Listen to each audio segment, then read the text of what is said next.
Nag-iisa lang ang parang hari na nagkaroon ng 52 billion at walang iba kundi ang kanyang kapatid. Take note, ang nagsasalita ngayon ay si Lustay, pero ang kapatid niya ang nakakuha ng 52 billion. Tingnan mo mga kaibigan, ang kapal ng mukha, 'di ba? Super kapal talaga ng mukha niya. Nagsasalita siya ng tungkol dito, pero yung kapatid niya ang nakakuha ng 52 billion. Grabe mga kaibigan 'no, grabe talaga 'di ba? Grabe talaga si Lustay 'no? So eto, sabi pa ni Lustay, naniniwala si Lustay, Sara Duterte na may iwasan daw ang korapsyon sa bansa kung hindi hahayaan ni President Bongbong Marcos na makialam ang mga mambabatas sa national budget. So kaya ba, ang yung kapatid ay nakakuha ng 52 billion? Pero kung titingnan natin, during the time of Duterte, si Duterte ay grabe ang pakikialam ni Duterte sa national budget. Na ginawa niya, tinransfer niya ang budget ng DOH, ng DOH, Department of Health. Yung budget ng Department of Health ay tinransfer ni Duterte. Billion-billion mga kaibigan. We speak about billions. Tinransfer niya sa PSDBM. At naglagay siya ng mga tauhan niya from Davao City, inilagay niya sa PSDBM at kinasabwat niya para sa kanyang mga pangungurakot sa Parmali. Tingnan niyo mga kaibigan, sino ang nakakulong ngayon? Si Christopher Lau, yung yung nilagay niya sa PSDBM, yung tao ni Bongo at tao ni Duterte. Yun ang nakakulong ngayon. Pero kung titingnan natin, sino ba ang dapat na ikulong? Di ba dapat? Yung mga promotor. Kaso yung promotor nasa dahig na eh. Nasa dahig. Nakakulong din sa kasong crime against humanity. So kitang-kita natin, may korupsyon kasi may nakakulong eh. Oo. Nakulong siya ngayon na panahon ni PBBM, pero sa panahon ni Duterte, nakalaya. Christopher Lau, ngayon nakakulong na. No? So kitang-kita po mga kaibigan, si Duterte, pinakialaman niya ang budget ng Department of Health at kanyang inilipat sa PSDBM para magamit nila sa pangungurakot. Yan po yung pagnanakaw na ginawa ng Parmali habang ang mga Pilipino ay nangangamatay sa gutom at sa sakit ng COVID-19. Yan po mga kaibigan ang ginawa ng Duterte administration na hinayaan niya na pagnakawan ang Pilipino. No? Ganyan po siya, kairresponsable at kainutil na Pangulo ng Pilipinas. Sabi pa ni Lustay, okay, dapat kung ano yung lumalabas sa budgeting system uh, from the Regional Development Council, paakyat sa National Development Council, paakyat sa cabinet level, at kung ano yung napag-usapan based on development plans, yun ang nasusunod sa adnya sa isang panayam sa The Hague nitong Webes. Yan, hindi dapat pumapayag ang Pangulo na pakialaman ng legislators ang budget. So yan po ang sabi ni Lustay. Yan. So mga kaibigan, may mali po dito si Lustay. Parang hindi siya abogada, no? Para siyang isang taga-squatter area lang na Marites, no? Parang hindi siya abogada. Mukhang ano ba 'to? Totoo ba yung totoo bang nakapasa ng bar exam 'to? Bakit parang hindi niya yata alam? Hindi ata alam ni Lustay na ang Kongreso, sila yung tinatawag na the power of the purse. Meron silang the power of the purse na tinatawag. Purse, P-U-R-S-E. Pitaka. Pitaka. Naglalaman ng pera. Merong the power of the purse ang Kongreso. Yan ang kanilang power. Sila yung nagle-legislate, sila yung nag-scrutinize ng mga budget, sila din yung magdadagdag kung kailangan, at sila din yung magbabawas sa budget mo kapag excessive at hindi mo kayang panindigan, hindi mo kayang i-explain kung bakit dapat ka bigyan ng malaking budget, sila din yung nagtatanggal niyan. In short, mandato. It's the mandate of the Congress para pakialaman ang budget. At ang pakikialam ng Kongreso sa budget ay within the yan, yung budget appropriations kung saan kaharap yung napakaraming mga kongresista at kaharap yung mga yung secretary at yung kanyang mga empleyado at ipinagtatanggol nila yung kanilang budget na hinihingi habang ini-interpolate naman sila ng mga kongresista kung bakit sila dapat bigyan ng ganyang kalaking budget at kung bakit hindi kailangan bigyan ng ganyang kalaking budget or bawasan. Diyan po mga kaibigan, yan po ang power ng mga kongresista. Oversight power para tingnan kung ang budget na yan ay nararapat ibigay sa bawat ahensya. At kapag nag-okay na po yan, no? Pag okay na po yan dyan at lahat okay na, dinadala po yan sa plenary session, no? Sa plenary hall at doon po nagkakaroon ng session. Pangkalahatan na po yan. Pangkalahatan, didinggin ang lahat ng mga budget ng iba-ibang mga ahensya at ng iba-ibang mga secretary. At meron dyan mag-sponsor, no? Sa bawat departamento, merong isang kongresista mag-sponsor sa kanilang budget. At pag-uusapan, pagdidibatihan sa plenary, kung bakit hindi ka pwedeng bigyan na yan, ay bakit kailangan bawasan. At dyan po nabuko sa plenary, dyan po nabuko ang 125 million ni Sara Duterte na in-spent lang ng 11 days. Diyan po nabuko si Sara Duterte sa plenary. At yan po mga kaibigan, no? So mukhang hindi po ata alam ni Sara Duterte ang function ng House of the Representative. Ang tanong ko, abogado ba talaga si Sara Duterte? Or nakapasa ba talaga ito sa bar exam? O baka hinilot-hilot lang dahil malakas ang kanyang tatay? Abogado ba talaga si Sara Duterte? Bakit yung kanyang the way she talk? Bakit para lang siyang isang marites sa squatter area? Diba? Bakit wala yatang trace ng pagiging abogado? The way she talk, the way she act, the way she react, wala. Walang trace ng pagiging abogado. Walang trace ng pagiging edukado. As in wala. Para lang siyang isang marites, na basag-gulera, chismosa, na palaging mainitin ang ulo, na nakahandang manuntok at mag-hire ng assassin. Ganun po mga kaibigan. Correct, Hana Mea. English, mali-mali pa. Correct, mali-mali pa mag-English si Sara Duterte. Hindi mo siya maipagmamalaki sa ibang bansa. My God, my God, nakakahiya, no? Ito ang Pangulo na gusto ng mga DDS. Nakakahiya.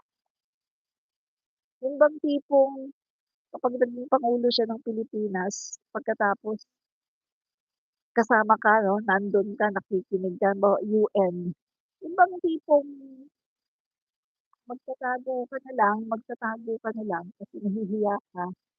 Nahihiya ka kasi magtatago ka na lang kasi yung Pangulo mo nagsasalita. Nakakahiya mga kaibigan. Hindi marunong si Sara Duterte. English niya mali-mali. Hindi siya makapag-organize ng thoughts. Iba-iba. Parang si ano din, tatay niya, 'di ba? Tatay niya magsasalita ng ano, tapos hihinto, hindi na niya alam ang susunod. Ibang topic na naman. Pagkatapos, ang bagal magsalita, hihinto, hindi niya alam kung anong kasunod. Ibang topic na naman. Yung bang tipong sa isang tayo niya, nakakasampung topic siya dahil hindi niya alam kung paano tapusin yung isang topic. Ganun po si Sara Duterte. Sabi ko nga sa inyo eh, magdebate kami dalawa, taob sa akin yan. Taob sa akin si Sara Duterte pag nagdebate kami. Sabihin mo batas, sabihin mo tungkol sa batas. Ako hindi ako lawyer siya. Bigyan mo lang ako ng topic at bigyan mo lang ako sa anong batas 'yan at pagdedebatehan namin, talo ko 'yan, itataob ko 'yan. Itataob ko 'yan mga kaibigan. Talong-talo sa'kin 'yan. Walang binatbat 'yan. Bobo, bobo mga kaibigan. Walang-wala sa akin 'yan. Bugok siya mga kaibigan, bugok. Si Sara Duterte ay isang malaking bugok. Sa totoo lang, hindi ako nagyayabang sa inyo, mga guys, hindi ako nagyayabang. Pero 'pag nangyari 'yan na magdebate kami, itataob ko 'yan. Sinasabi ko sa inyo, bugok si Sara Duterte. Hindi natin siya maipagmamalaki sa ibang bansa. Tipong yung bang tipong mahihiya ka,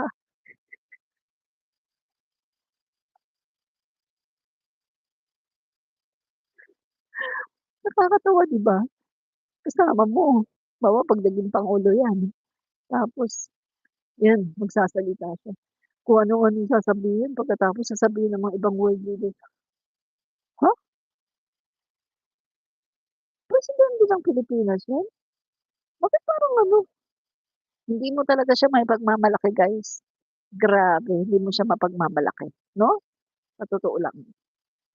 Nagpapa-shoutout si sandali, nagpapa-shoutout si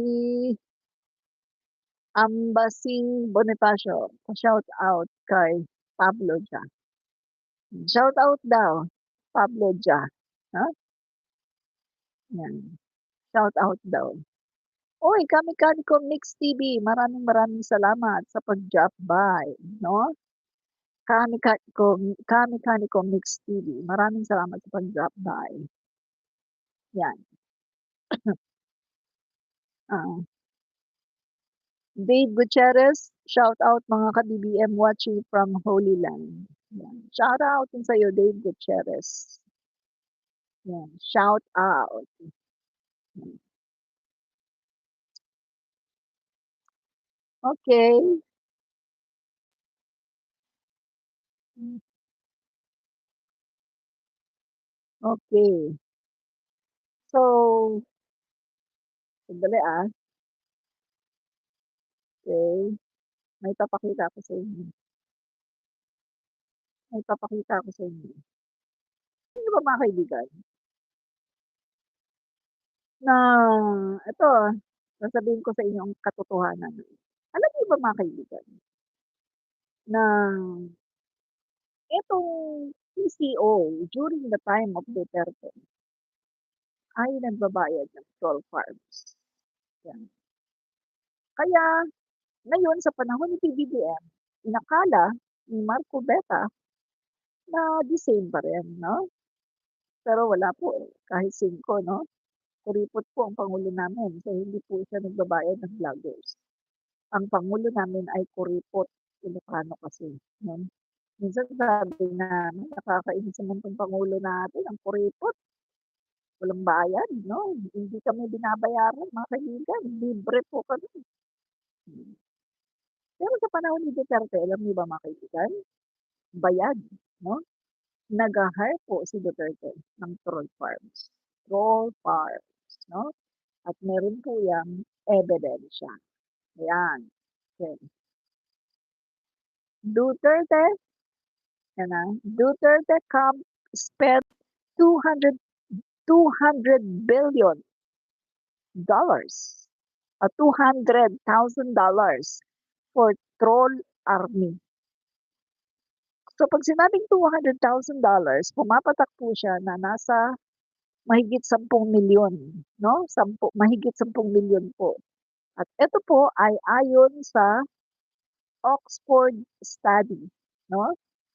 Ito pong Oxford Study Research, sila po yung, nag-i-study, nagre-research patungkol po sa iba-ibang mga bansa na merong mga eleksyon. At isa po ang Pilipinas sa kanilang, pinuntahan at nag-research po sila 'no, nag-study, survey et cetera 'no. Scientific po 'yan ang kanilang method. Kaya ito po ay totoo 'no. So napag-alaman po nila na si Duterte, the Duterte camp ay nag-spend ng $200,000 for troll army 'no. So nagbabayad po ang PCO sa mga vloggers ni Duterte. Biruin mo 10,000,000 mga kaibigan. Kaya pala mga kaibigan, totoo talaga yung sinabi ng mga kasama ko, eh. Panahon ni Duterte, nagsiyaman ang mga vloggers ni Duterte. Sa panahon ni Duterte, nagkaroon ng mga bahay, may resort, may kotse. Guys, open your eyes. Tingnan niyo, tingnan niyo. Pero ngayon sa panahon ni PBBM, kawawa naman kami. Sana man lang kahit may monthly, kahit siguro 20,000 tatanggapin ko monthly, 'no? Kaso wala, eh. Kuripot kasi yung aming pangulo. Yung aming ginagawa lang dito ay for free. Kumbaga tunay na pagsuporta sa pangulo namin. Totoong pagsuporta sa pangulo namin, walang bayad. Ang pangulo po namin, kuripot, Ilocano siya. Ayaw po niyang magbayad, 'no, kasi ayaw niya, kuripot siya, eh. Sorry, sorry PBBM, sorry po mahal na pangulo. Hindi po ako nagrereklamo, pero totoo naman kasi kuripot po kayo, eh, 'no? Tagal-tagal ko ng vlogger, 'no, na, sumusuporta sa inyo pero walang bayad. Sorry po, pero kuripot talaga kayo. Pero okey na rin na kuripot kayo kasi hindi naman kayo korap. Kaysa naman sa kay Duterte, oh, sige galante, nagbabayad ng mga vloggers ng DDS, pero ang daming ninakaw, korap. Mas gugustuhin ko na yung kuripot pagkatapos hindi naman nagnanakaw, oh, 'di ba? Kaya okey lang, kaya nga nagmo-monetize na lang kami ng aming mga pages kasi ang pangulo namin ay kuripot at hindi nagbabayad ng vloggers. Kasi ayaw niya yung peke na suporta. Ayaw ng pangulo namin ng peke na suporta na katulad ng mga DDS na peke na suporta, mga bayaran, mga trolls, 'di ba? Yun yun, 'di ba? Sabi ni Lorraine Rodriguez, "Nagbaha naman ng drugs." Ay tama ka diyan 'no, panahon ni Duterte nagbabaha ng mga illegal na mga kasi ang pamilya nila inakusahan nga 'di ba, family nila, drug syndicate. Oh, 'di ba yan yung ano, yan yung, conclusion na ginawa sa Quadcom. Conclusion na ginawa sa Quadcom na ang war on drugs ni Duterte ay panakip panakip sa drug enterprise ng kanilang pamilya. Nasa Quadcom 'yan. 'Yan ang napatunayan sa Quadcom na ginamit lang ang war on drugs para pagtakpan ang family drug enterprise. Nasa Quadcom 'yan, hindi yan fake news, hindi ko yan inimbento, 'yan ang sinabi, conclusion nung na-gather na lahat ng mga ebidensya, lahat ng mga testimony ng mga dating pulis, lahat ng mga dokumento, ang conclusion nila, ang war on drugs si Duterte ay ginamit lang palabas, to show off, para sabihin na galit sa droga. But in reality, ang pamilya nila ay merong drug business. Oh, 'di ba? Kaya yung ibinabato sa mga kay PBBM bumabalik din sa kanila, eh. Bumabalik kay Duterte ang binabato nila kay PBBM, bumabalik sa mga Duterte. Kasi sabi sabi nga nung isang DDS dati, ngayon PBBM na. Sabi ng isang DDS, ang isang bangag, ang isang nagdodroga, madaming asawa, madaming kabit. Eh, si PBBM isa lang asawa, walang kabit. At yung nagdodroga, ang mga anak, mga bastos 'yan, bastos, mga walang galang. Parang sina Basti lang, parang sina Sara, mga bastos, mga walang galang. Titingnan mo naman sina Sandro, sina Vinny, sina Simon 'no, magagalang, mga disente, 'di ba? Ano pa, ang nagdodroga, broken family, hindi mo alam kung saan siya, dun sa isa, dun sa kabit, dun sa ano, broken family. Sino ba broken family? Duterte. Isa pa, ang nagdodroga, mainitin ang ulo, pumapatay ng tao. Sino bang pumapatay ng tao, 30,000? Si Duterte. Isa pa, yung nagdodroga, manyakis. Sino ba ang nagsabi na manyakis siya? Self-confessed maniac. Si Duterte. Inamin niya na siya ay nag-aano ng babae. Inano niya yung babae nila, yung kanilang katulong inano niya. Hmm, 'di ba? So na kay Duterte, nasa Duterte family lahat ng mga ebidensya na sila ay bangag, 'di ba? Makes sense. Lahat ng ebidensya nagtuturo kay Duterte na siya ang bangag.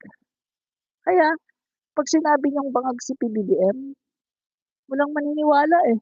Kasi, yung pangulo namin, kita mo naman, iisang asawa, ang babait ng mga anak, loving father, loving husband, mabait na mabait na, ah, anak din 'no, kina FL, Imelda, at nakita niyo, walang kabit, at nakita niyo buo ang pamilya, hindi pumapatay ng tao, hindi mainitin ang ulo, hindi nagme-meltdown, napakapasensyoso, ang ganda ng katawan, walang katiyan-tiyan, hindi katulad kay Duterte, buteteng laot. Si Duterte buteteng laot, ang laki ng tiyan, ang liliit ng mga paa, ang papayat ng paa ni Duterte, ang laki-laki ng tiyan, buteteng laot, 'di ba? Eh, yung pangulo namin machong-macho, walang katiyan-tiyan, naggi-gym. So, lahat ng mga ebidensya, lahat ng manifestation ng paggamit ng droga, nandun lahat kay Duterte, nandun lahat sa Duterte. At tignan niyo naman, yung mga nahuhuli, Davao City, 37 employees 'no, sa under Baste Duterte nagpositibo sa droga. My God. Ano pa, yung PR manager ni Sara Duterte, yung tinanggal niya noon nung panahon ng kampanyahan kasi nasangkot din sa gano'n. Oh, pagkatapos nung vice presidente siya, ibinalik niya. Oh, nasangkot na nga sa gano'n, tinanggal niya, pagkatapos nung naging vice presidente siya, binalik niya.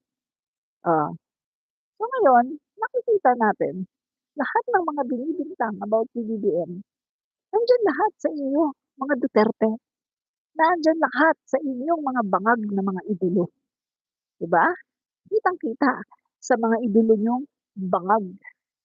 'Pag sinabi niyo namang pangit ang mukha, aba, sino bang pangit ang mukha? Oh, Duterte.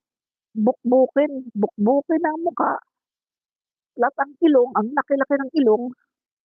Yung anak naman mga retokada, nagpapaputi, mga retokada, pero ang papangit naman in reality. Tingnan niyo naman yung pangulo namin, ang tangos ng ilong, chiseled nose, ang gwapo-gwapo lalo na ng kabataan niya. Romualdez, Marcos, Napolacay ang gwapo din, kahit na Pinoy ang dating. Ah, PBBM ang gwapo, gwapo ng pangulo namin parang ano, parang may pagka-Aga Mulak na may pagka, sino ba yun yung partner ni ano, ni Angelo De Leon?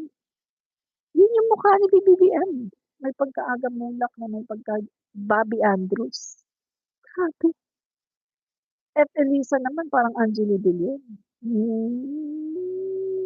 Kaya yung mga anak ang gwapo, 'di ba? Eh, Duterte ang papangit ng anak. Kung hindi pa magparetoke, wala ka talaga, 'di ba? Oo, galit na galit na si Lorraine Rodriguez. Galit na galit na siya, nagmumura na.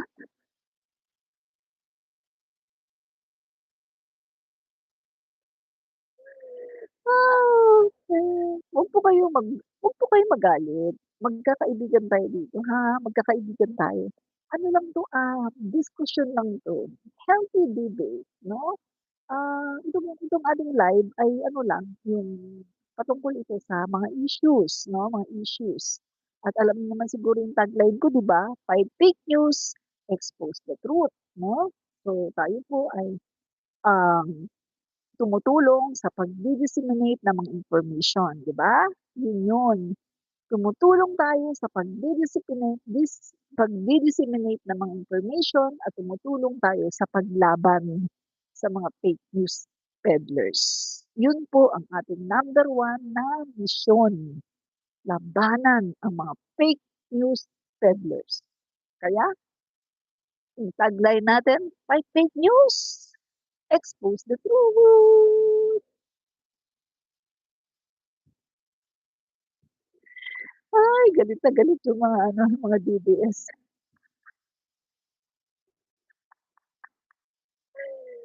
Dave Gutierrez, ang daming bangag na DDS dito sa comment section. Mga niligaw ng landas na budol ni Duterte.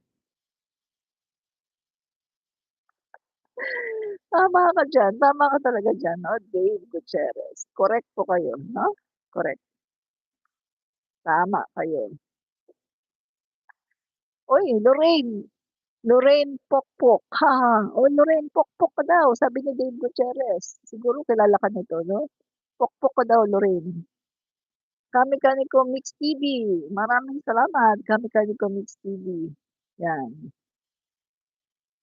So, 'wag po magagalit ng mga DDS kasi tayo dito ay nagsasabi lang ng katotohanan 'no, fight fake news, expose the truth, yun po.